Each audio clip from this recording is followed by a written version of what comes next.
ഞങ്ങളപ്പോൾ ഇന്ന് പള്ളിയിൽ പോയത് പുത്തൻപള്ളിയിലാട്ടോ 7:30 കുർബാനയ്ക്ക്. പിന്നെ ദേ ഇത് ഞങ്ങളുടെ മടവള നഗർ പള്ളിയിലെ പുൽക്കൂടും പിന്നെ അവിടെ സ്റ്റാറും കുറേ സ്റ്റാറൊക്കെ ഉണ്ടാക്കി അതിൻ്റെ മത്സരം നടന്നതിൻ്റെ കേട്ടോ. കുറേ സ്റ്റാറൊക്കെ ഉണ്ടാക്കി വെച്ചിട്ടുണ്ടായിരുന്നു. അതൊക്കെ കണ്ട് ഞങ്ങൾ വീട്ടിലേക്ക് പോയിട്ടോ. പിന്നെ അതേ വൈകുന്നേരം എൻ്റെ വീട്ടിൽ വന്നപ്പോൾ അവിടെ ഞങ്ങളുടെ പള്ളിയുടെ ഫ്രണ്ടിൽ വെച്ചേക്കുന്ന സ്റ്റാറാണ്. അത് കഴിഞ്ഞ് അവിടെ കുറേ ഡെക്കറേഷൻസൊക്കെ ചെയ്ത് വെച്ചിട്ടുണ്ടായിരുന്നു. പിന്നെ എല്ലാ വർഷവും എന്തെങ്കിലും വെറൈറ്റി ഒക്കെ ആയിട്ട് പുൽക്കൂട് ചെയ്യും കേട്ടോ. അപ്പോൾ ഈ വർഷവും വെറൈറ്റി ഉണ്ടായിരുന്നു. നല്ല രസമുണ്ടായിരുന്നു പുൽക്കൂട് കാണാനും.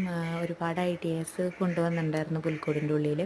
അപ്പോൾ കാണാൻ തന്നെ നല്ല രസമൊക്കെ ഉണ്ടായി. പുൽക്കൂടൊക്കെ കണ്ടു കഴിഞ്ഞ് പള്ളിയുടെ ഫ്രണ്ടിൽ ഒരുപാട് ട്രീസൊക്കെ ഉണ്ടാക്കി വെച്ചിട്ടുണ്ടായിരുന്നു.